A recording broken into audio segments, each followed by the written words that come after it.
श्री गुरु गणेशाभ्याम नमः।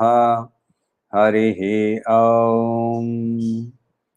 215वें सेशन में आपका स्वागत है। अभी हम अध्ययन कर रहे हैं भगवत गीता के 12वें अध्याय के श्लोकों का अध्ययन कर रहे हैं। हम लोगों ने पिछली बार 11वां श्लोक का अध्ययन किया था, तो 11वां श्लोक का हम लोग एक बार और दोहरा लेते हैं। अथैदप्यशक्तोऽसि कर्तुं मद्योगमाश्रितः सर्वकर्मफलत्यागं ततः कुरु यतात्मवान्। तो श्री कृष्ण ने बहुत क्लियरली कहा कि यदि जुड़ना चाहते हो तो, यदि जुड़ना ही नहीं चाहते हो तो कोई प्रॉब्लम नहीं है। जब समय आएगा तब तुम खुद ही बोलोगे कि मुझे जुड़ना है। मगर यदि तुम्हारे पास जुड़ने के लिए इच्छा है, तुम्हारे अंदर में इच्छा है, तो कर्म फल त्याग करो, क्योंकि तुम वासनाओं में डूबे हुए हो तो कोई प्रॉब्लम नहीं है, कर्म करो, मगर फल को ही त्याग दो। फल की अपेक्षा नहीं, फल को ही त्याग दो। बहुत इंपॉर्टेंट स्टेटमेंट किया है उन्होंने। इसके पहले उन्होंने हम लोगों को कहा था, ध्यायतो विषयान् पुंसः संगस्तेषु उपजायते संगात् संजयते कामः कामात् क्रोधोऽभिजायते। Ladder of fall. उन्होंने पहले क्या था कि जब हम विषय के बारे में जब उसके बारे में ध्यान करते हैं, हमारा अटैचमेंट उसके प्रति हो जाता है। ध्यायतो विषयान् पुंसः, पुंसः यदि एक व्यक्ति का, संगः अटैचमेंट, उनसे, तेषु उनसे, उन सेंस ऑब्जेक्ट से, उपजायते तो संग से अटैचमेंट पैदा होता है। तो जब हम एक अच्छी सी आम को, नहीं रसगुल्ला, अच्छा सा सुंदर सा बना हुआ केसीदास का रसगुल्ला देखते हैं तो हमें उसके प्रति अटैचमेंट हो जाती है। अटैचमेंट होने पर क्या होता है? अटैचमेंट से डिजायर, काम पैदा होता है। मुझे वो रसगुल्ला चाहिए, मुझे वो रसगुल्ला चाहिए। अब वो रसगुल्ला यदि नहीं मिला तो फिर क्रोध पैदा होता है, और यदि मिल गया तो भी क्रोध पैदा होता है कि यार मैं तो और खा नहीं सक रहा हूं, तो भी क्रोध पैदा होता है। और उसके बाद फिर क्या होता है? तो उसके बाद हमारे लिए क्या होता है? बोलते हैं क्रोधात् भवति सम्मोह, सम्मोहात् स्मृति विभ्रमः, स्मृति भ्रंशात् बुद्धिनाशो, बुद्धिनाशात् प्रणश्यति। क्रोधात् भवति सम्मोह। क्रोध से हमारे पूरे जो जजमेंट का सेंस है उससे वो ढक जाता है, हम मोह में पड़ जाते हैं। मोह के कारण क्या होता है? हमारी बुद्धि, हमारी स्मृति जो है वो भ्रम हो जाती है। देखिए, हम लोग 99% ऑफ द टाइम या तो फ्यूचर की बात सोच रहे हैं या फिर पास्ट की बात सोच रहे हैं। वो कैसा था, वो कैसी थी, वो व्यक्ति कैसा था, वो विषय कैसा था, उस जगह हम लोग गए थे।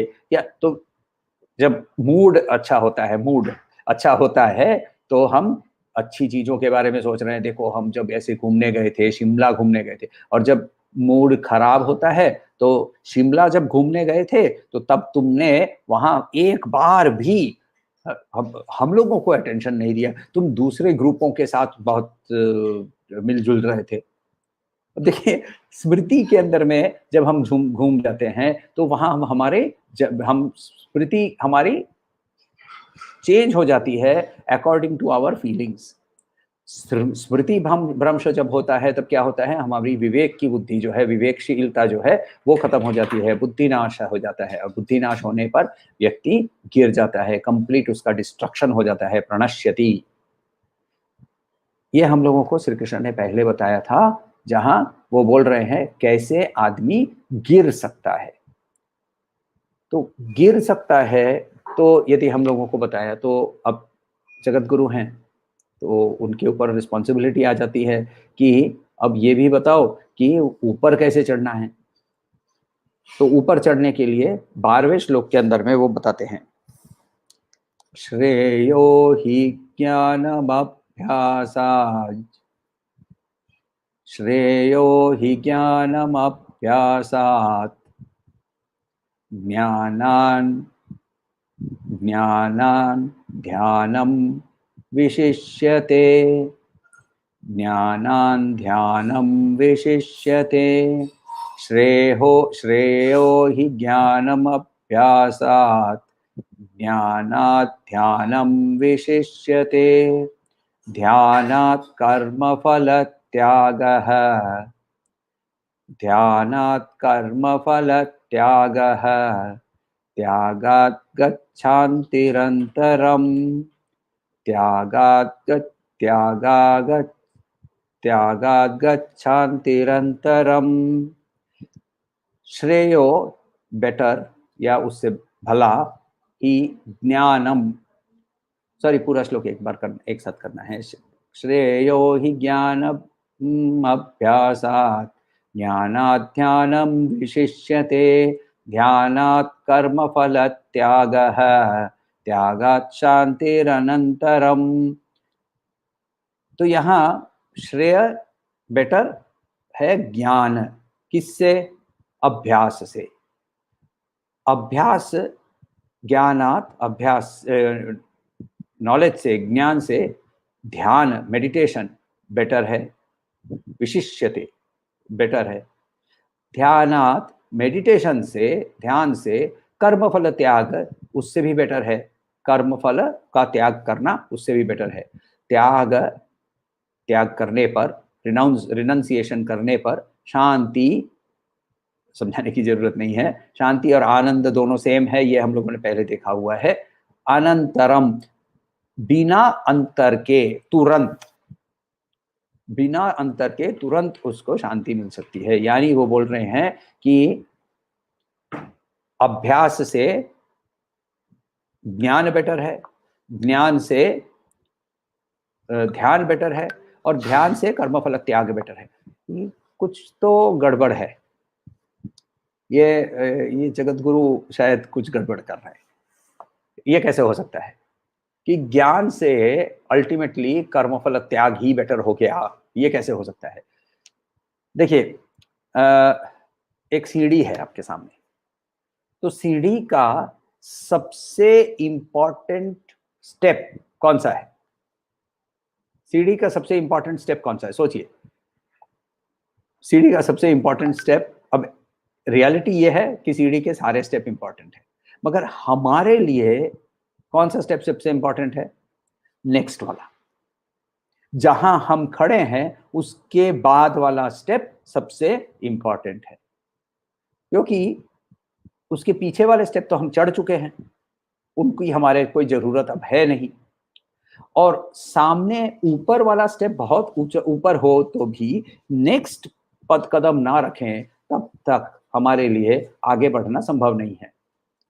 तो सबसे इंपॉर्टेंट स्टेप है नेक्स्ट। और श्री कृष्ण ये जानते हुए बोल रहे हैं कि पहला तो है कि मैं तुमको पूरी सीढ़ी दिखा दूं।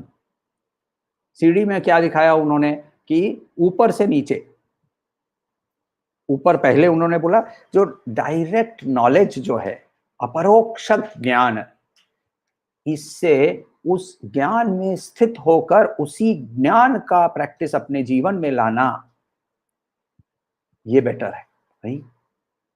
डेली प्रैक्टिस करें कि मैं उसी एकत्र भाव में रहूं, मैं उसी ब्रह्म भाव में रहूं।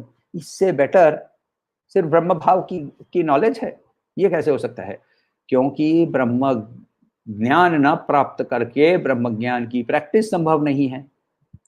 तो इसीलिए वहां वो बहुत कह रहे हैं कि यदि तुम्हारे पास तुम नॉलेज के लेवल पे हो तो तुम्हारे लिए, तुम नॉलेज के लेवल के नीचे हो तो नॉलेज तुम्हारे लिए प्रैक्टिस से बेटर है, क्योंकि नॉलेज बिना पाए प्रैक्टिस संभव नहीं है। दूसरा फिर कह रहे हैं कि अच्छा, यहाँ प्रैक्टिस का मतलब ये क्या है? प्रैक्टिस का मतलब है, हम लोगों ने चैप्टर 6 में जो देखा था कि आत्म विचार करने के बाद, आत्म परिचय होने के बाद उसी भाव में जीवन जीना। इसको योग के अंदर में, पतंजलि योग के अंदर में इसको सहज समाधि कहते हैं। सविकल्प समाधि, विकल्प जिसका है, फिर निर्विकल्प समाधि, और फिर निर्विकल्प समाधि के बाद सहज समाधि, जैसी उस समाधि अवस्था में कंटिन्यूअसली रहना। रमन महर्षि की यदि आप लोग किताबें पढ़ें, उनके बारे में जो किताबें हैं वो पढ़ें, तो आपको वो समझ, उनकी लाइफ से हम लोगों को समझ में आता है सहज समाधि क्या होती है। सो ये ब्रह्म भाव का मतलब होता है कि to be able to see Brahman in everything at all times. किसी भी क्षण में मैं ब्रह्म की ही भाव में हूं, यानी मुझे ये याद नहीं करना पड़ता है खाने के पहले बैठकर कि ब्रह्मार्पणम ब्रह्मवीर ब्रह्माग्नौ ब्रह्मणाहुतम, मुझे याद नहीं करना पड़ता है। मैं खा रहा हूं तो मुझे ब्रह्मन ही खा रहा हूं, वो अनुभव है, और उसे मैं प्रैक्टिस कर रहा हूं। उस अनुभव में मैं जीने की प्रैक्टिस कर रहा हूं। उससे उस अनुभव को पाना बेटर है, बोल रहे हैं। देखिए उल्टा है, क्योंकि सीढ़ी को वो ऊपर से नीचे डिस्क्राइब कर रहे हैं, प्लीज अंडरस्टैंड दिस। फिर वो बोल रहे हैं कि वो अनुभव तुम कैसे पाओगे? ध्यान से पाएंगे, क्योंकि ध्यान नहीं करेंगे तब तक वो अनुभव नहीं प्राप्त होगा। उस अनुभव को प्राप्त करने के लिए तुमको क्या करना पड़ेगा? ध्यान करना पड़ेगा। तो इसीलिए उस ज्ञान से ध्यान बेटर है, उस ज्ञान से ध्यान बेटर है। ऊपर से देख लिया, देखिए सीढ़ी को, तो नीचे वाली सीढ़ी सबसे जो है वो गोल है। तो वो सीढ़ी जो है वो ऊपर से यदि देख रहे हैं तो पहले है कि कंटिन्यूअस सहज समाधि की प्रैक्टिस। उसके बाद वाला स्टेप, नीचे उतरने के स्टेज पे यदि जाएं तो नीचे वाला स्टेज जो है वो है कि हम उस ज्ञान की प्राप्ति करें। उसको प्राप्त करने के लिए क्या करना पड़ेगा? ध्यान करना पड़ेगा। ध्यान का मतलब क्या है? 6वें चैप्टर में 10वें श्लोक से लेकर 20वें श्लोक तक भगवान ने ध्यान को बहुत अच्छी तरह से हमें समझाया था। योगी युंजित सतात्मान आत्मानं रहसि स्थितः एकाकी यत चित्तात्मा निराशीर परिग्रहः। बोलते योगी युंजित सततम, तो यदि कंटिन्यूअसली एंगेज्ड इन मेडिटेशन, सत, और बोलते हैं कि आत्मानम, अपने आत्मन के साथ, रहसी, एक छुपे हुए जगह में, जहां रोज आकर कोई बोल, ये मेडिटेशन करने के लिए मैदान के अंदर में बैठकर मेडिटेशन करने की जरूरत नहीं है। तो स्थितः एकाकी, तो सिर्फ छुपा हुआ नहीं, अकेला। ग्रुप मेडिटेशन मतलब नहीं है कोई, बहुत क्लियरली कह रहे एकाकी। हाँ, ग्रुप मेडिटेशन का जगह कहाँ है? ग्रुप मेडिटेशन उसके लिए है जिसको एक्टिविटी की ओरिएंटेशन है, मगर जिसको बैठने की ओरिएंटेशन है तो उसको एकाकी और यतचित्तात्मा, उसकी शरीर को और मनस को, दोनों को उसने कंट्रोल कर लिया है। चित्त वर्ड हम लोगों ने पहले पाया हुआ है। निराशीर, उसको कोई इच्छा नहीं है, और वो किसी चीज को पकड़ने की या परिग्रह यानी ग्रहण करने की उसके अंदर में इच्छा नहीं है। ऐसा व्यक्ति को ऐसी चीजों को प्रैक्टिस करना हम ध्यान कहते हैं। तो ये ध्यान कैसे करेंगे? चैप्टर 6 में 10वें श्लोक से 20वें श्लोक के अंदर में उन्होंने डिस्क्राइब किया था। तो ये जो आत्म विचार का जो प्रोसेस है, जिसमें बुद्धि के द्वारा मनस को कंट्रोल करना, और मनस को कंट्रोल करने के हम लोगों ने थॉट परेड पहले देखा हुआ है। तो ये थॉट परेड के को ऑब्जर्व करते रहना, करेक्ट समय पे बैठना, करेक्ट समय के लिए बैठना, उस समय जहां उस जगह सेम रहनी चाहिए, ये सारा सब कुछ 6 से 10 से 20वें श्लोक के अंदर में, 6वें चैप्टर के अंदर में उन्होंने बहुत क्लियरली बताया हुआ था। मगर जब हम ध्यान में बैठते हैं तो क्या होता है, हमारा मन इधर उधर इधर उधर इधर उधर उछल कूद करते रहता है, चंचल अस्थिर, इधर उधर जगह जगह पर कूदते रहता है। मना मर्कट रूपः बोला हुआ है, मर्कट का मतलब होता है बंदर। तो बंदर जैसे एक जगह बैठ नहीं पाता है और यदि बैठा भी दिया जाए तो खुजलाते रहता है, तो वैसे ही हमारा मन एग्जैक्टली वैसे बिहेव करता है। तो इसीलिए क्या होता है, वो बोल रहे हैं कि एक काम करो, कर्म के फल त्याग करो। यानी कर्म का फल त्याग करना ध्यान से भी बेटर और इंपॉर्टेंट है, क्योंकि कर्म फल को तुम जब तक त्याग नहीं कर पाओगे तब तक तुम्हारा मनस शांत नहीं होगा। कर्मफल कब त्याग कर सकते हैं? कर्मफल तब त्याग कर सकते हैं जब हमारे अंदर से राग द्वेष को हम कोशिश करके मन को नियंत्रण में लाने की प्रयास करके मन को नियंत्रण में ला सके हैं। जब हम किसी चीज के ऊपर जजमेंट नहीं पास करते हैं। बहुत आज को सुंदर से एक फीडबैक एक सेशन ट्रेनिंग का ले रहा था, कॉर्पोरेट ट्रेनिंग का, तो उसमें मैंने बोला कि फीडबैक दीजिए कि क्या कर सकूं जिससे ये बेटर हो। बहुत इजीली पार्टिसिपेंट बोल सकता था कि आप बहुत फास्ट जा रहे हैं। उसने क्या कहा, ये मेरे लिए थोड़ा हजम करने में तकलीफ हो रही है, मुझे थोड़ा सा समय चाहिए, मैं पढ़ के आपको प्रश्न पूछूंगा। उसने मुझे बहुत क्लियरली बता दिया कि मैं उसके लिए फास्ट था। कितना सुंदर से उसने ये, उसको कोई ट्रेनिंग शायद नहीं मिली है, बहुत नेचुरली उसने कहा ये। तो ये है नॉन जजमेंटल स्टेटमेंट।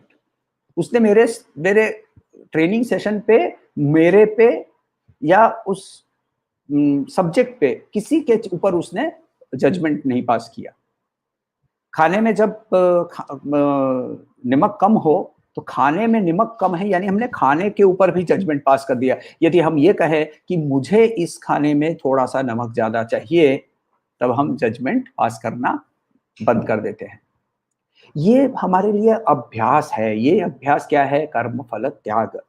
और जैसे ही जिस क्षण हम कर्म फल त्याग करते हैं उसी क्षण हमें शांति मिल जाती है।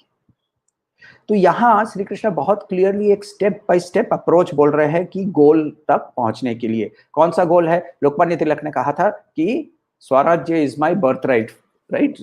मैं कहता हूं मुक्ति इज माई बर्थ राइट। जन्म सिद्ध अधिकारी, मैंने यदि मनुष्य जीवन में, मनुष्य योनि में, मनुष्य शरीर में मैंने जन्म लिया है, तो यदि जन्म सिद्ध अधिकार मेरा यह है कि मैं मुक्ति को प्राप्त करूं, मगर उसको प्राप्त करने के लिए मुझे एक्शन करना पड़ेगा।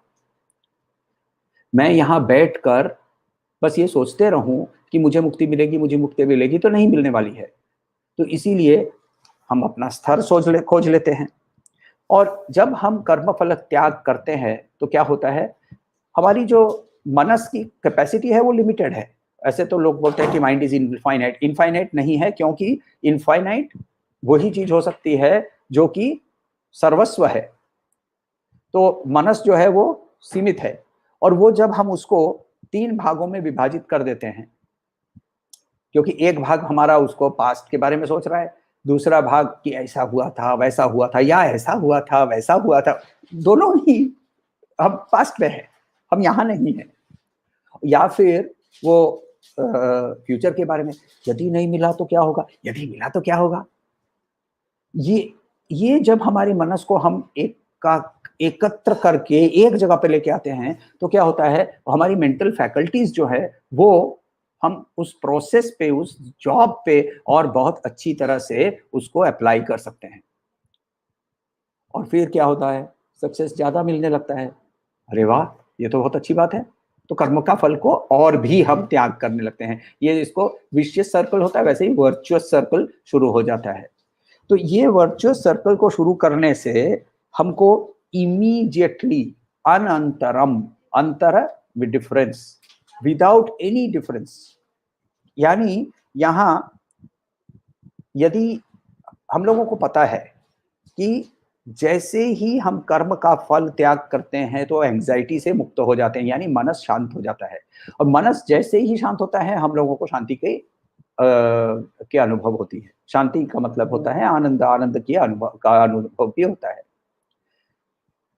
श्री कृष्ण को बहुत क्लियरली पता है कि इंद्रियों के द्वारा मोक्ष नहीं हमें प्राप्त होगा, मगर कर्म करने के लिए हमें इंद्रियों का यूज करना है, तो उसके बावजूद वो कर्म फल त्याग को सबसे इंपॉर्टेंट बोल रहे हैं। तो हमारे लिए ये समझना बहुत इंपॉर्टेंट है कि बिना सैक्रिफाइस के, बिना एफर्ट के, बिना त्याग के, न कर्मणा न प्रजया त्यागे न, हम लोगों ने पहले देखा था कैवल्य उपनिषद के अंदर में। तो कर्म से और धन से, न धने न और न ही प्रजा से, सिर्फ त्याग से ही, त्याग का मतलब होता है एफर्ट, क्योंकि ऐसा बस त्याग नहीं होता है, मेंटल एफर्ट चाहिए। तो उस मेंटल एफर्ट के त्याग से हमें प्राप्ति हो सकती है, ये हम लोगों को समझना है। तो हम लोगों को क्या बताया श्री कृष्ण ने? 4 स्टेप बताए। तुम एक काम करो, तुम डायरेक्टली मुझ में कॉन्टेम्पलेशन करने बैठ जाओ। अरे बाप रे, बहुत कठिन है। अच्छा, बहुत कठिन है तुम्हारे लिए? तो एक काम करो, तुम ना थोड़ा सा एक्टिव डिवोशन, एक कुछ समय निकालो और समय में उस समय बैठकर थोड़ा सा ध्यान करने की कोशिश करो। समय नहीं है, समय नहीं है, ऑफिस जाऊंगा कि आपका ध्यान करूंगा? अच्छा, तो एक काम करो, तुम ना एक जब भी कुछ भी करते रहते हो ना, बस मेरा याद करते रहो। अरे बाप रे, कैसी कैसी बातें करते हैं आप, तुम्हारा याद करते रहूं? तो मेरे पास, मेरे सर के ऊपर इतना बड़ा बोझा है, मेरे पास बहुत स्ट्रेस है, मेरे पास बहुत एंजाइटी है। तो एक काम करो, तुम ना वो एंजाइटी को त्याग करो, क्योंकि वो एंजाइटी फ्यूचर के साथ जुड़ी हुई है और फ्यूचर का ही, और फल भी फ्यूचर में है। वो दोनों ही, फल को और एंजाइटी को भी त्याग करो। तभी भी हम लोग क्या बोलते हैं जानते हैं? देखते हैं होगा कि नहीं। तो बहुत क्लियरली श्री कृष्ण ने हमें 4 स्टेप के अंदर में, अब आपका स्टेप कौन सा है वो आप चुन लीजिए, क्योंकि स्टेप बाय स्टेप उन्होंने बताया है। अब ये हमारे लिए स्टेप चुनने के लिए, हम अपने आप को जब तक ऑब्जेक्टिवली नहीं देख पाते हैं तो स्टेप को चुनना भी डिफिकल्ट होता है। और यहाँ हम लोगों को गुरु की भी जरूरत पड़ जाती है, क्योंकि गुरु हमें स्पेसिफिकली बता सकता है, देखो तुम्हारा बिहेवियर ऐसा है, उस बिहेवियर के कारण। और वो बिहेवियर कैसे समझते हैं? वो बिहेवियर समझते हैं बाई 3 थिंग्स। परिप्रश्नेन, प्रणिपातेन, सेवया, श्री कृष्ण ने बोला था। यानी बॉडी माइंड इंटेलेक्ट, तुम उनके साथ कैसे बिहेव कर रहे हो। तुम तत्वविद ज्ञानी के पास जाकर तुम उनके पास प्रणिपातेन, परिप्रश्नेन, सेवया, ये करो। अब उनके सवाल की क्वालिटी, उनकी सेवा की क्वालिटी, उनकी सरेंडर की क्वालिटी, ये समझ के गुरु समझ जाता है कि कौन से स्टेप से उसको शुरू करना है। वो गुरु के पास इसीलिए गया है कि उसके 20% कम से कम 20% तो अभी भी इच्छा तो है। तो वहां से हम लोगों को अब आगे बढ़ना है।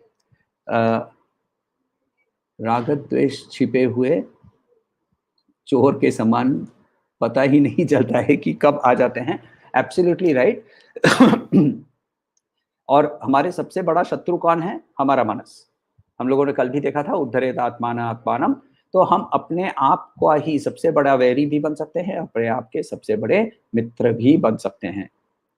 और इसीलिए नियंत्रण करने के लिए, शुरू करने के लिए कर्मफल त्याग, उसके बाद का स्टेप, जब कर्मफल त्याग हो, हम कंसिस्टेंटली कर सकते हैं, तब ध्यान, ध्यान के बाद ज्ञान, ज्ञान के बाद उसी चीज का कंटिन्यूअस अभ्यास। कुछ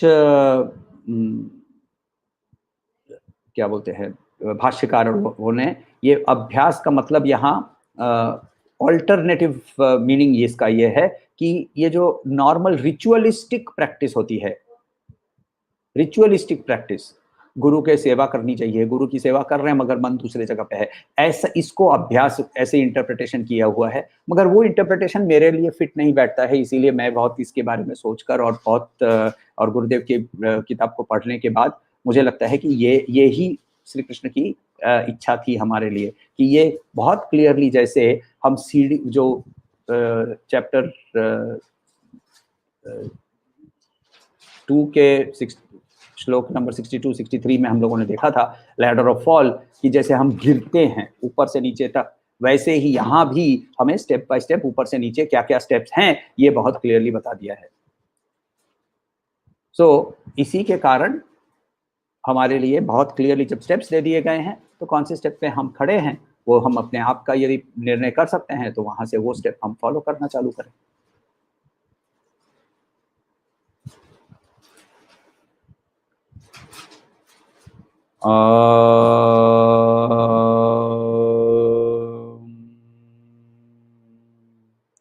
शांति शांति शांति। हरि ओम। श्री गुरुभ्यो नमः। हरि ओम।